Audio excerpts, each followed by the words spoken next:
as a president? Obama is a radical communist, and I think it's becoming clear. That's what I told people in Illinois, and now everybody realizes it's true. He is going to destroy this country, and we're either going to stop him or the United States of America is going to cease to exist. Is there any... Do you still hold regrets against not having long enough time to debate against President Obama? I don't have any regrets. I went into Illinois. People told me at the time I didn't stand much of a chance of winning. The idea was to bear a true witness. The man is an abomination.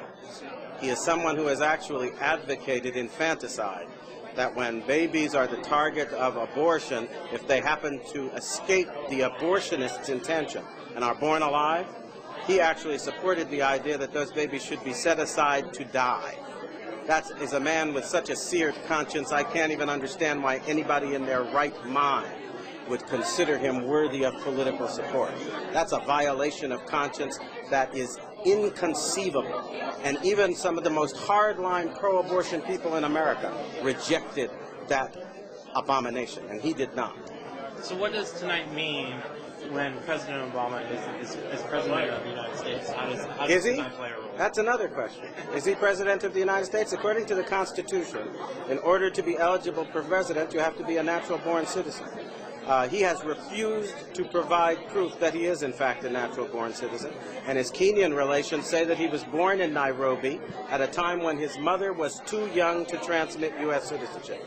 So I'm not even sure he's President of the United States. No, that's not a laughing matter. Neither are many of our military people now who are going to court to ask the question, do we have to obey a man who is not qualified under the Constitution? We're in the midst of the greatest crisis this nation has ever seen.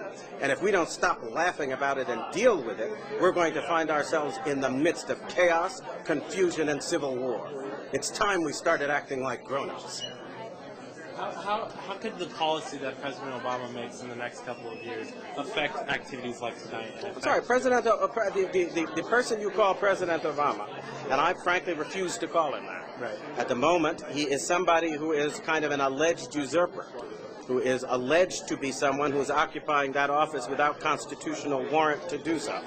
And he's rushing forward with ideas like destroying our borders, an amnesty bill that will actually have the American taxpayer footing the bill for illegals to come to this country to live, to get housing, and to get everything they want.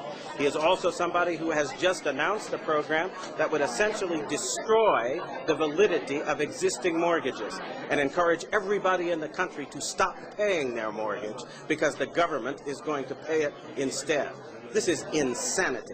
It's as if we have put insane children and adolescents in charge of our government. And I think we need to ask simple questions.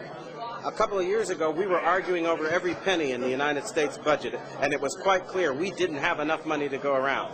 Well, somebody asked me where we came up with $2 trillion in the course of the last 6 months. Did we wish for it out of the air? Have people gone mad in this country? You don't have that money. We are claiming that a bankrupt government can save a bankrupt banking system. Explain to me how that happens, because I think that's impossible. And the fact that we have just elected an individual who may or may not be qualified, and he presents silly ideas like this and says, let's move forward now, and we're all acting like the laws of economics have been repealed, and we can actually afford to foot the bill with money nobody's got. This is insane. It's got to lead to the collapse of our economy, and it's going to.